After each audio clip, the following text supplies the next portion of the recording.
My name is Don Jorgensen. Welcome to our discussion on issues and candidates. Joining me today in the studio is Mr. Chris Pappas, incumbent state executive counselor for the 4th District, which includes Londonderry. Chris, welcome and thanks for joining us. Don, thanks for having me here and thanks for this public service you're doing for the people of Londonderry. It's always nice to come by, and we did this a couple years ago and heard from a lot of folks that they watched it, so hopefully that'll be the same case again. Excellent, excellent. Chris, for those who have not had the pleasure of meeting you, perhaps you could tell us a bit about yourself. Sure. I was born and raised in Manchester, grew up in the family restaurant business, which was started by my great-grandfather back in 1917, the Puritan Backroom Restaurant. Went through public schools, graduated from college, and decided to come back to New Hampshire, a state that I love and that gave me so many opportunities in life, to get involved in that family business and to try to give back in some ways through public service. Mm-hmm. Served in the state legislature for a couple terms, served in county government for a couple terms in Hillsborough County, and ran for the Executive Council in 2012 because I thought that Concord was off track and we needed to have folks there who were going to be pragmatic and get people to work together a little bit better. As I go around the district and talk with people, that's the number one thing they cite. They just want politicians and their elected leaders to be able to put the arguments aside and move the state forward in important ways. And so I've been proud to work on that. But I still maintain my responsibilities at the restaurant business. In many ways, it's not dissimilar from my service on the council. You're serving the public, you're listening to people, and you're trying to address situations and concerns that come up. And the constituent service piece is an important part of what we do on the council. We can talk a little bit more about that in a minute, but I think I have a well-rounded view of what people are feeling out there because I talk to dozens of people in the course of a day from across the spectrum. And people want government to work, and when it can't work, they want it to become more efficient and to do better. And so I take very seriously the role that I have in representing 19 communities, countless small businesses and large businesses, and do every day lots of email and phone calls with constituents to try to get them the help they need out of their state government.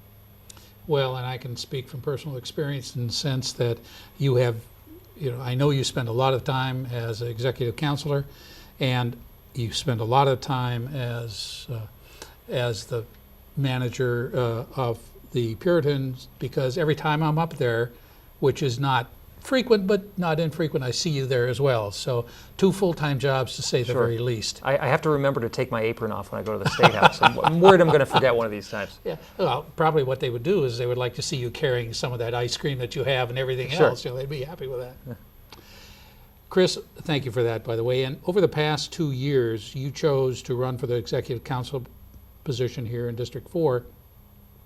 What motivated you to take on that responsibility? Because it's not a small responsibility, particularly given the burden that you have with your full-time job. Sure. It's an important role, and it's one that some people aren't familiar with, even folks that have lived in New Hampshire their entire lives. And so the council is pretty central to how state government functions.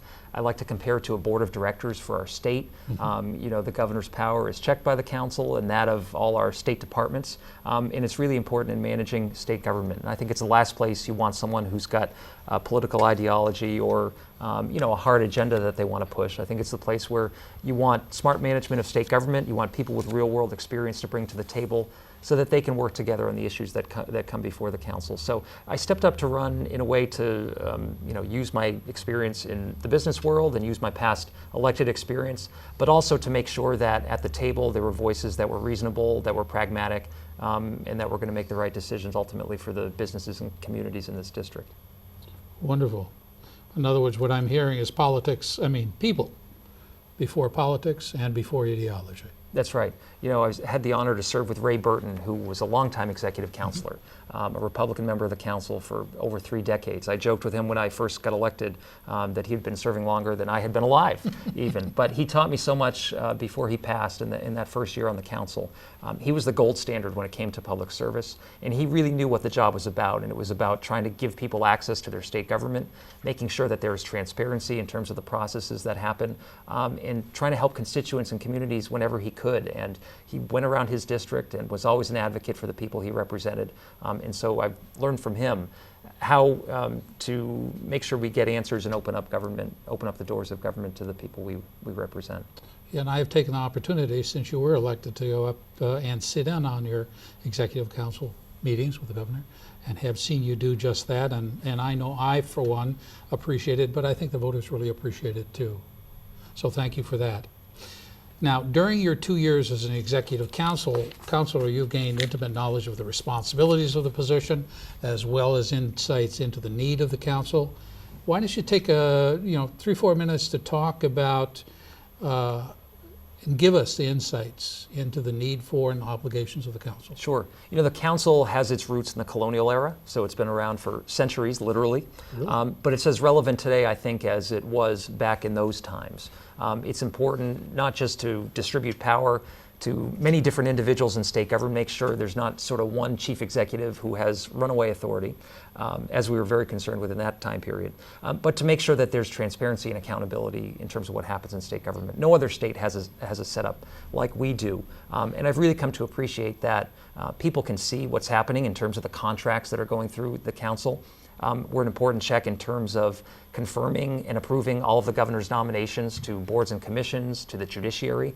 And so it's important to make sure that we're getting those things right and that average citizens can have input in terms of the decision-making process. And so it's great when I get feedback from the public, positive or negative, on things that are coming before us, because it makes, I think, for a better informed decision, and it makes for better citizen engagement, frankly. I think one of the reasons why New Hampshire does things so well and is a great state to live is because people take ownership over what happens in their communities at the local level, and they can have significant input in terms of what happens in their state government. We've got a large legislature, and we've got this thing called the Executive Council, where it can become sort of a microscope in terms of what's happening in the executive branch. And so I think even after all these centuries, it works, it's very relevant.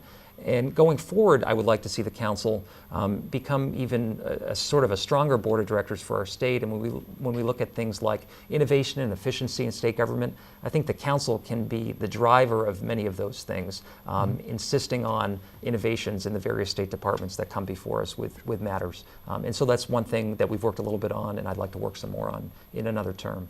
Wonderful. Now, you mentioned contracts. Obviously, coming from a business environment, in my case, I didn't approve contracts until they got to a certain level. If it was for $10, hey, petty cash, I don't care about it. Mm-hmm. What is the trigger point for the Executive Council when it comes to approvals for contracts? So we just went through a pretty long process looking at the council process, what items come to GNC, Governor and Council, and what items sort of just get done within the Department of Administrative Services. And we actually raised the threshold because we looked at the process, costed it out in terms of how much money it costs to produce a contract and what it means in terms of the hours that are spent from our state employees on contracts that come to Governor and Council. And it's anywhere from 40 to 80 hours that are spent developing a contract throughout the whole process, and it can cost about $3,000 for an item. Now, previously, the threshold was $10,000 for most contracts that came to Governor and Council. We've never, in my time on the council, defeated an item that was $10,000 or $12,000, or never really even had much debate about it, because they're usually pretty straightforward. Something goes out to bid, and it's this one or that one, and you can pretty plainly see why the department went with the choice that they went with. And so to spend all that manpower and that kind of funding on a small contract really isn't the best use of resources. And so we decided to raise the threshold as a way both to try to streamline the process, kind of speed it up a little bit for some of those smaller contracts. And by the way, we'll still get a report every quarter in terms of how that money is being spent in those contracts that we're not seeing. So we can still ask questions after the fact and flag things for the department if we do have issues. But in raising it to $25,000 now, I think it's going to help the process move forward a little bit more efficiently. It's going to cut down on the amount of hours we're, not to say wasting, but putting into these contracts that are non-controversial. And we can focus our attention more on the big ticket items. And I think an added benefit of that is that we've got small businesses that see this as sort of an arcane process. They don't want to bid on these state contracts because they know that there's a lot of time involved, a lot of waiting involved, a lot of paperwork involved. Sure. And if we can make that process a little bit simpler so that we can give more business to some great in-state companies, then I think that could be an added benefit of this. Oh, wonderful. Now, I mean, we're talking about what goes on, but perhaps you can give the people here, citizens, kind of a sense of, on a day-to-day basis, on a daily and weekly basis, what do you need to do? What does your job really entail? So we have our formal meeting every other week, where we're at the council chamber around the table with the governor and call up the state commissioners. And usually we have anywhere from 100 to 300 items on our agenda, and these are the contracts that I mentioned, any kind of lease agreements or gifts to the state. It really runs the gamut from several different items. In the course of the year, we see about 2,500 items that come up in those meetings. In addition, we see the nominations, and that's usually about 300 or so in the course of a year. So in between our meetings, there's a lot of legwork that has to happen so you're up to speed on all those things. Sure. So you get to interview the candidates that the governor is putting forward, so that you also can hold public hearings in certain cases where it's warranted, where it's a significant nomination, or where counselors have a lot of questions. And so there's a more formal public process to that. But we're always looking for input, certainly, in terms of what we're looking at and what we're considering. Beyond that, there's a lot of work that goes in terms of the constituent piece of it. In any given day, I can get a couple of calls or emails to a couple dozen calls and emails, and they can be simple things, simple requests that people have, or they can be sometimes a little bit more complicated. For instance, it could be a situation like I saw in the town of Chichester, where there was a local roadway that was actually owned by the state, but the state thought the town owned it, and for years it had fallen into disrepair, and there was Sure. a dispute over whose responsibility it was to pave that roadway. Working with the Department of Transportation, setting up a meeting with the town, we found out that in fact was the state's obligation, and so now they've since taken care of it and taken care of that roadway. So that's one issue where a town may have a problem. They may not be getting the kind of answer they need, but we can be an advocate and help kind of set up and break through the logjam and get something addressed. It could be an issue with a constituent dealing with benefits, or it could be a company that is having trouble with an environmental permit. And so those are all pretty typical issues that I'll hear about. In addition to that, there's sort of a public piece where you're going around the district and you want to hear from your constituents, but also you want to be telling them what's going on in Concord so that they're aware of how their tax dollars are being spent and what state government is up to. And so I take that very seriously. I've been to every Board of Selectmen meeting in every town that I represent, some of them more than once, just to give these sort Sure. of updates. Sure. Another important piece that we work on as well is the state's 10-year transportation plan. I'm sure we'll talk a little bit more about that. Yes. But that's an important and prolonged process where we decide how the state's precious transportation dollars are going to be contracted out for the next decade. And so that's several months of work that goes into that. So there are several different pieces that are important. And I try to be as proactive as I can, so we're not just reacting to things Sure. that happen during council meetings, so that I'm recommending good, well-qualified people from the district who could serve in appointed positions, and that we're trying to get ahead of maybe some of the contracts that are coming down the pike. Sure. And if there are issues identified well in advance, and I can give you examples of that, we can work through some of these things so that we don't get in a situation where we have to either vote no or hold something Sure, up. sure. Within the last 2 years, given what you're dealing with, and I've also seen you with a stack of paper that big, and I've heard you tell me that, I remember you're telling me that, yes, I do go through each page. We're talking thousands and thousands. But what would you suggest was in this level of accomplishment that you've had on the council, what are your accomplishments that you're most proud of? There are several areas, I think, where I've tried to focus. One is healthcare, and I think it's important that whenever we can, we dial back the rhetoric and take politics out of healthcare decision-making that's Sure. happening in Concord. And so one of the important decisions that this council made was the implementation of a well-thought-out bipartisan plan to expand Medicaid in our state, to offer affordable health care coverage to 50,000 granite staters who need it. And we approved several contracts to get that program stood up in a pretty tight time frame. And now already 15,000 individuals have enrolled, and several thousand more will enroll over time in the next few years. And it's important for those folks to have that coverage and have access to it Sure. with the federal money that's available. It's certainly important to our hospitals, who deal with a huge burden in terms of uncompensated care. And as you know, that gets passed on to the rest of us in the form of higher healthcare costs and higher premiums. Exactly. And so for the whole system to work, I think this was one piece that we needed to step up and deal with, and I think we did it in a bipartisan, thoughtful way, in a New Hampshire way, and I think going forward it's going to prove an important thing, both for these individuals in terms of their economic security, health and well-being, but for the whole healthcare system in New Hampshire.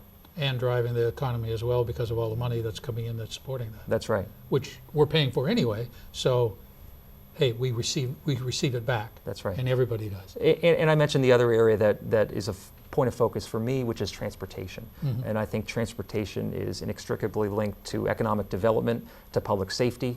And Londonderry is, you could say, blessed with sort of being at the nexus of transportation in New Hampshire in terms of the airport, the interstate highway system.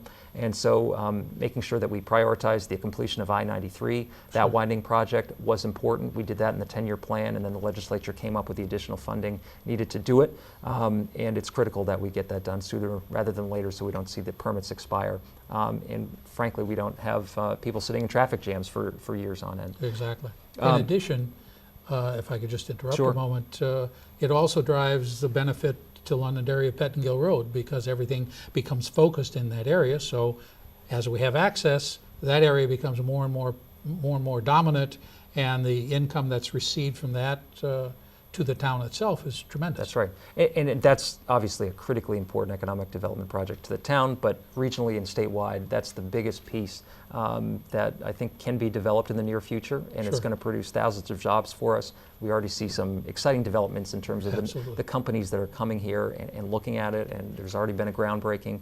So we're going to see a lot more of that. And that was opened up in part because the state and federal government invested in the airport access road, Mm-hmm. which now gives us access to that Pettingill area. And it's happening now because there's some great cooperation between the town and the state. And I think the state has been very conscious of the need to try to streamline and speed up things as much as possible in terms of getting permits done and getting the OKs that are needed Sure. to get these businesses to be able to take advantage of the construction season even this fall. And so that's been happening, and I think the town is pretty pleased in terms of the service they've been getting from the state on this. I believe you're right. You mentioned a little bit before about the issue of partisanship. I would call it partisan bickering. What are your thoughts on the issue of civility within the elected official community? Sure, and we, by and large, have great people that serve all of our communities in Concord. It's typically an important public service that's more of a volunteer job for many people, because a lot of these things aren't compensated too well. $100 a year. That's yeah. So we're pretty blessed to have some good, well-qualified people that do it. I think by and large, people can agree, but sometimes it can become rancorous, even here in New Hampshire. We obviously see the situation in Washington, Sure. and it looks dysfunctional, and you just wonder if we can ever kind of put it back together and deal with comprehensive issues. Occasionally we're able to do it, like with the transportation funding issue. We were able to at least get a stopgap so that we weren't going to see federal transportation dollars dry up to New Hampshire. But you wonder if they can deal with other things because there's just this zero-sum game that seems to have been set up where one party doesn't want to let the other party succeed.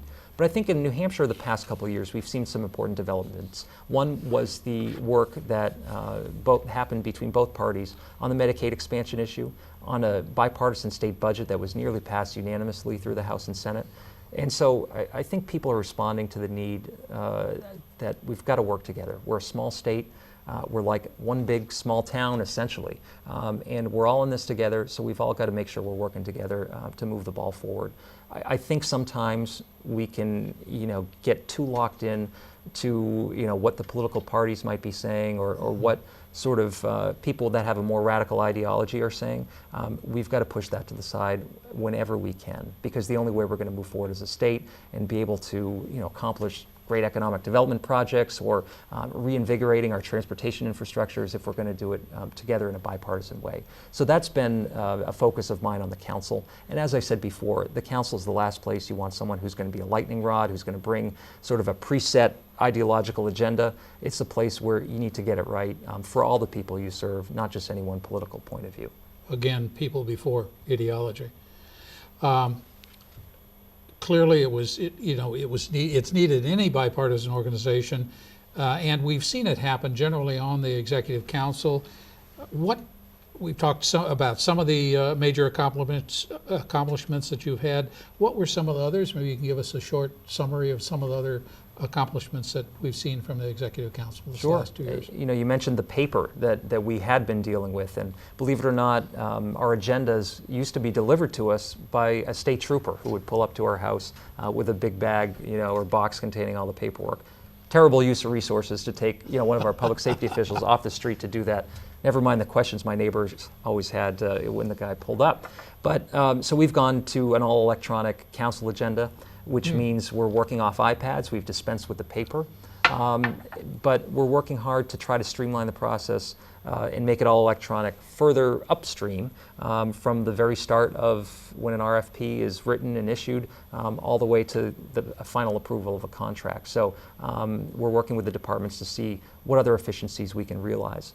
We've approved an important online portal for small businesses called Business One Stop, which is going to help businesses get access and file the paperwork that they need with the state instead of going to environmental services and the Department of Labor and Employment Security and filing different paperwork through different systems. We're going to have one stop where you can go as a business and take care of all those filing needs. We approve those contracts, and that's going to be developed over the next couple of years. And I think that's going to be important for the user friendliness of state government. And whenever we can push forward something like that, that's helping our small businesses get access to what they need, that's important for their busy time schedule and for the efficiency of their own business. Another one I'd mention is a website that's being developed called NewHampshireHealthCost.org, which is a website that helps cost out different healthcare procedures at different medical facilities. And so you can go on and shop and see, where it's cheapest to get a hip replacement at the different facilities in your area. You can shop by plan and see, plan rates and what the best rates are for you. So it's, I think, going to be a great resource for individuals and small businesses, to get some more transparency in terms of what healthcare costs look like and ultimately help us try to tamp them down. In a sense, kind of removing some of the political roadblocks to health service for thousands of people here. Absolutely. Wonderful. And you already talked about the rail and transit future here, how that's being addressed, obviously expanding healthcare, modernization of our infrastructure in terms of the roads and bridges. That's also been a high priority, as I understand. It has been. And through the 10-year planning process, we made some important priority statements. One was the widening of I-93. Can't leave that on the table any longer. Another one was reinvesting in some of our turnpikes, so the Everett Turnpike and Spalding Turnpike, which is funded through a separate fund that's funded through our toll dollars at the Hooksett and Hampton tolls. We're going to be making some important reinvestments there, including in the Manchester area, some outmoded exits, exit 4 and exit 6 and 7, which desperately need to be redone. So there's important work that's got to be done in terms of our roads, but also we've got to look at, and you mentioned, the possibility of bringing passenger rail to the greater Manchester area. It's been a priority of mine. I was disappointed that the last executive council decided to turn down federal money that was available for a study that the business community overwhelmingly supported. And so in January, when I took office and when the other councilors took office, we decided to turn that around, to take advantage of that federal money that was available and do the study. At the end of this year in December, we're going to get the data back on that. It's going to tell us how many people are likely to ride the rails from Manchester to Nashua to Boston, what the economic impact is going to be on the downtown areas, on our communities, on the airport, and if there are potentially other alternatives that might make more sense, like a dedicated bus lane on 93. So we're looking at kind of a bigger picture but focusing on rail a little bit to see whether or not it's viable, how much it would cost. It's going to look at capital expenditure and the operating costs of it. And from that document, we'll have the necessary details and tools to be able to go forward with it and make the ultimate judgment whether or not it's worth investing our money in. Wonderful. Outstanding. Now, I understand that the rail issue was a bipartisan issue on the council. It's not them, us. It's everybody seeing the benefits to that. Perhaps, and you've referenced it a little bit already with Pettingill Road, et cetera, but perhaps we can talk just briefly of what you look forward to into the second term on the council, what you hope to achieve. Sure. So I hope to see and be able to build on the results of that passenger rail study. And if it's wise, include it in the 10-year plan and move forward with it. I think it could be an economic game changer for this region. It could be certainly for the people that commute to Boston and the folks that sit in traffic on 93 for hours. Also, making sure that we do another important look at the 10-year plan and continue to invest in the priorities that this region cares about. Also, to make sure that we continue to put politics on the side when it comes to healthcare. We're going to have other bites at the apple in terms of Medicaid expansion. We're going to see future contracts on that. My opponent has said he wants to pull the plug on Medicaid expansion. So I think that's important contrast in this race. Thousands of people have signed up for this. It's important for our hospitals. It's providing a benefit in terms of drug abuse treatment, which is really needed in terms of addressing the addiction that we see in far too many of our communities. And so we can't go back on that. We've got to move forward together on it. And also continuing our efforts in terms of streamlining government and trying to bring in more technology into the process whenever we can.